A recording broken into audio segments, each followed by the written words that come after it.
Hello, so this is part 2 of the Rosie pattern sew along. In the first part I showed you how to make the dress up. We put the neck facing on and trimmed it, clipped it and turned it through, and all I've done since then is just press the neck edge so it's nice and flat. So the last processes we've got left to do are the button and buttonholes and the hem. But just before we start on the buttonholes, some people like to top stitch the neck edge, which is quite a nice finish as well, so you could do that at this point if you wanted to. I personally, on this particular dress, like it top stitched, so I'm going to leave it as it is and go straight on to the buttonholes. So for all the buttonholes there are suggestions on the pattern for the different size buttons for each age, but you might want to change that, so it's absolutely fine. But what I would start with is taking the button that you want and placing it on the back strap, because this is what the dress will look like when the buttonhole and button's done up. So I like to sort of position the button to see with a kind of an even amount of fabric showing around the whole of the edge, but you know, you might want it higher or you might want it close to the edge or something different, that's fine. But that's how I'm aiming for an even border of fabric around the whole of the base of the button. And this is a 30mm button. So that's how we find the first point for marking the buttonhole as well. So once you've decided where you want your button to sit, measure from the edge of the fabric to the centre of the button. So I'm just going to measure that. It's a bit difficult to show you. So that's actually measuring 2 centimetres from the edge to the centre of the button. So that's our first point. So I'm going to mark 2 centimetres with chalk to mark the starting point of the button. These Chaco markers are really nice because they do a really fine, sharp line. But having said that one, this has nearly run out, so yeah, I don't think... I'm going to put a pin in because there's probably not quite enough chalk to see the line. So that's our first mark, that's where the buttonhole is going to start. So where the buttonhole is positioned lengthways, that's really easy because all we want to do is half the width of the strap. So measure the strap at the point where the buttonhole starts, so that's about 4.5 there. So we want 2.25 is our centre of the strap. So I'll put a pin in to show you that. So that is the position of the buttonhole. So the start is the first horizontal pin, and then the vertical pin is where it's going to run. So we need to mark that on both straps. Let's see if I can get this to work well enough. Not really. Try a bit of chalk.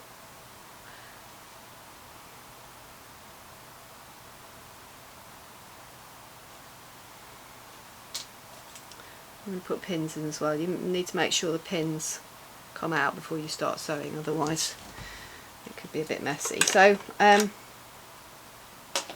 most machines these days have a one-step buttonhole. So I'm going to show you the technique for the one-step buttonhole. And the other thing I would say about one-step buttonholes is most of them, I've never known one to go bigger than the 30mm button. Because what happens is you have this buttonhole foot and you pop your button into the back there, and that's as wide as it will go. There are machines that will do a 4-step buttonhole and you have to mark the beginning and the end, and so with that obviously you can do a much longer buttonhole. But for this we're going to use this little gadget. So this pops onto the machine just like any other machine foot, and you've got your button positioned in the back. And again, your machine might be slightly different, so I'm just going to show you how it works on this machine. You've got, with this, you've got a lever that pulls down and clips behind a little button, which is a bit slightly off screen, isn't it? But I mean, what I would do at this point is refer to your manual if you've not done buttonholes before. Then I'm going to set my machine up on the buttonhole function for just a plain buttonhole. And then, now I've got my position marked. I mean, I've left pins in at the moment because the chalk is too faint really to show you. So I'm going to line up the pins, I'll put it so I can get it out a bit easier, with the red markings on my machine foot. And again, you know, this will be probably potentially different on your machine, but I think a lot of them are quite similar. So the other thing I'm going to do before I start sewing is just eyeball and see if I can check that it's running parallel down the strap, so I've got even amounts of strap either side of the foot. And then I'm going to put the machine foot into the fabric, and I'm just lifting it up again while it's held with the machine needle, just to take the pins out. So then, if you're happy with the position, the other thing is make sure there's nothing catching at the back to stop the button, the buttonhole foot moving back and forward freely. And then you're ready to sew.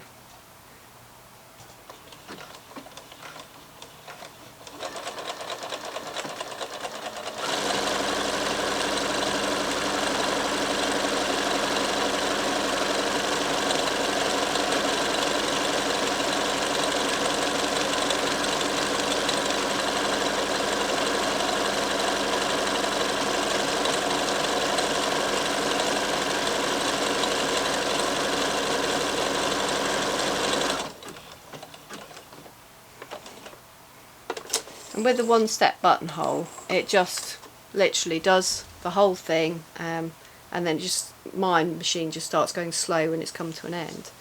And there you have a buttonhole. So I'm going to do exactly the same on the other side, and then we'll cut the buttonholes and pop the buttons on.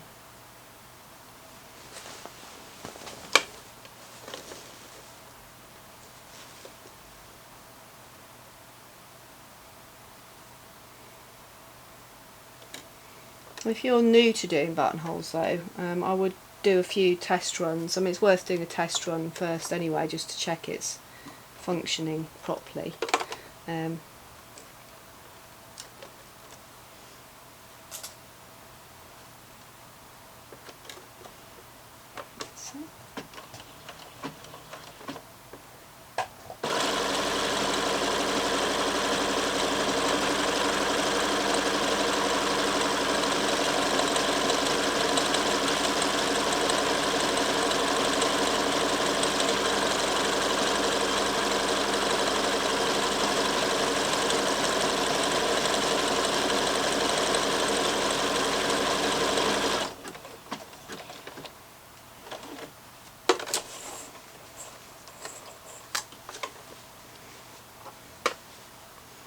So there we go, 2 buttonholes finished. I'm happy with those.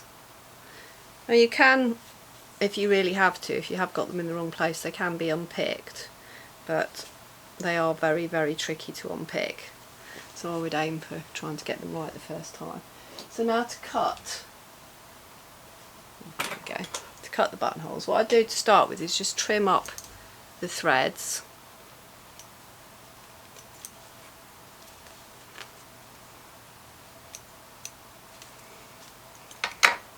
And then there's a number of different options here. I personally like to use an unpicker to start with, just to make a hole in the button, between the stitching and the buttonhole. See that, okay? And once I've made just a little cut, or a hole even, I take a really sharp pair of scissors and then snip, because I feel like I've got more control. And just snip very carefully to the end of the buttonhole, and you can get your scissors right in and then go to the back of the buttonhole and just get that trimmed. But like I said, if you've just do a test run to start with and check your button will go through, and it will on this one. So there we go, cut buttonhole. But the other option, some people like to just use the unpicker to slit the whole thing. There is a technique where you can put a pin just at the base of the stitching where you don't want it to cut beyond, and then slit, and it will stop at the pin. So the pin stops the cutter from going through. That's another option. And I think there is some gadgets and things you can buy to cut buttonholes as well. But like I said, I prefer just putting the quick unpicker in, making a very small hole so I can get my scissors in, and then just snipping.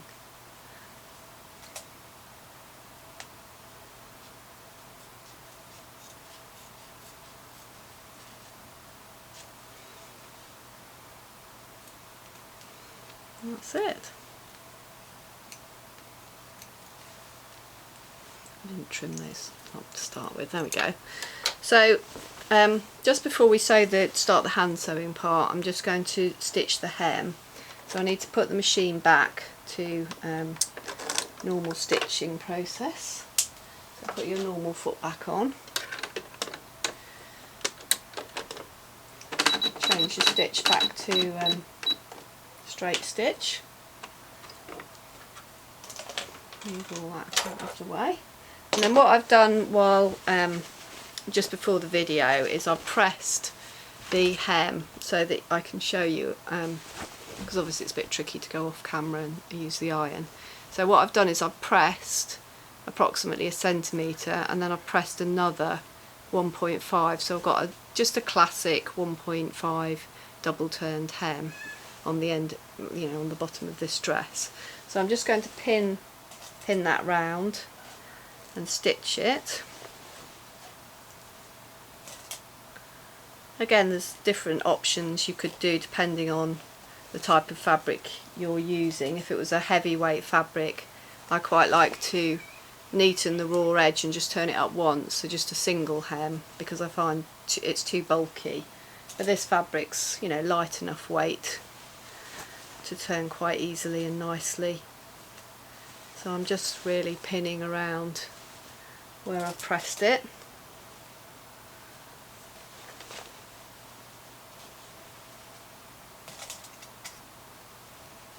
So now what I'm going to do is just stitch close to the inner edge here to finish the hem off.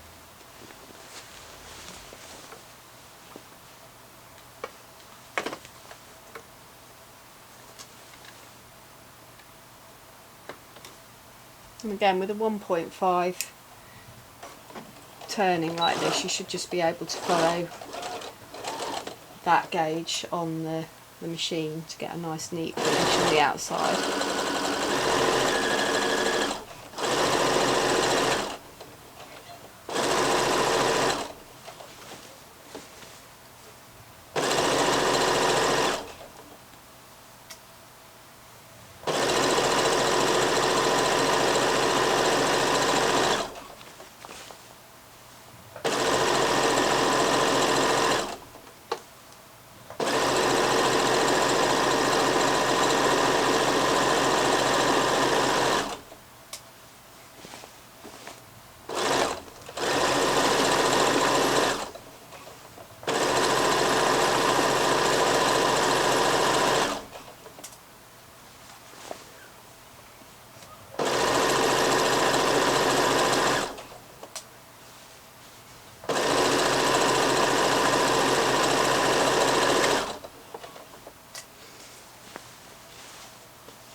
A little bit of reverse to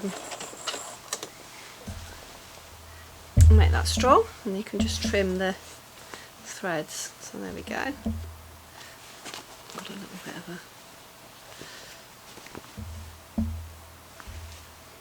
that'll press nice and neatly. So now the last thing to do is just the hand finishing. So let's start with the buttons.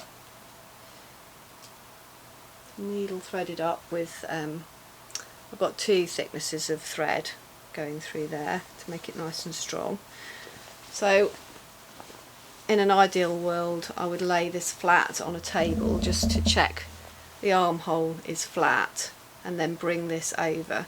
I mean, you have got a little bit of leeway to move this button up and down, but basically you really want to have it flat with the armhole, and then where that folds over, let me see that. So if you've got this flat on a table, that's all nice and matched up, nice and evenly, and where this folds over, the button position will be at the front point of your buttonhole. So I'm just going to put the needle in to that. It feels a little bit awkward. Let's try and lay that.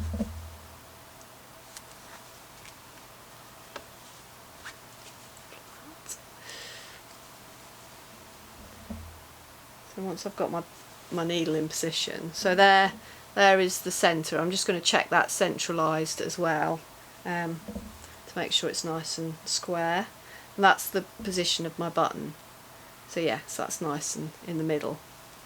So I'm going to do a couple of stitches to start with, just to anchor the thread, or you can do a knot if you prefer that.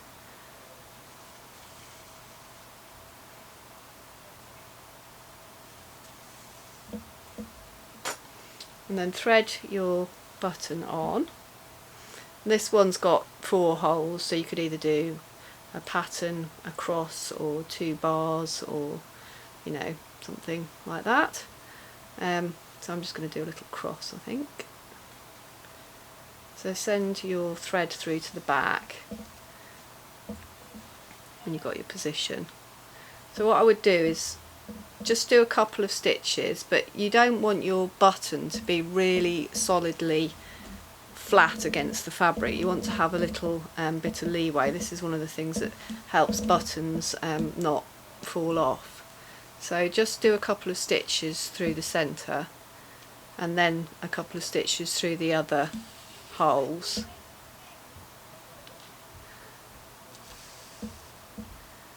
Like that. And like I said, I've just got a little bit of wobble left there, so I'm now going to make a shank. So bring your needle up to underneath the button, and now just wrap your thread around the base of the button, and that just firms that up, but it gives it that little bit of natural wobble, so when you fasten it up, it's got something to move, and there's not so much tension on the thread. And then do a few more stitches through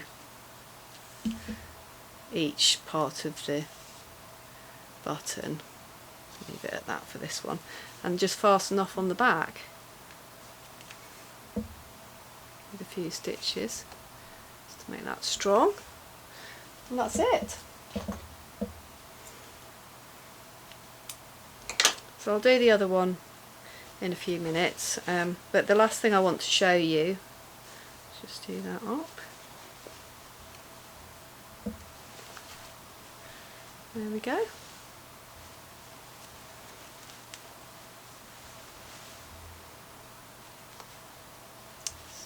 Moves around a little bit, but yeah, that's nicely in place. So the last thing I want to show you is these, where the facing is on the inside of the garment. This potentially flaps around a bit and can come out. So what I would do is just put a few hand stitches there to hold the seam of the facing to the seam of the side seam. Literally just needs to be a few stitches right on the very edge. Again, just a couple of stitches to strength, you know, keep that strong, and then just a few stitches. Trim that, and that'll just stop that from flapping out and being annoying. And there we go, one completely finished dress. So that's the side. there we are. Yeah, so that just holds that down, just anchors that down. So now I'll go ahead and finish the other buttonhole, the other button, sorry, and stitch down that facing, and we have a finished dress. And just give it a good press. Oh, there we go. That's angling out a little bit, but it's in the right place. There we go. Very, very simple, quick and simple dress. So I hope you enjoyed that, and I hope to see you soon. Thanks very much.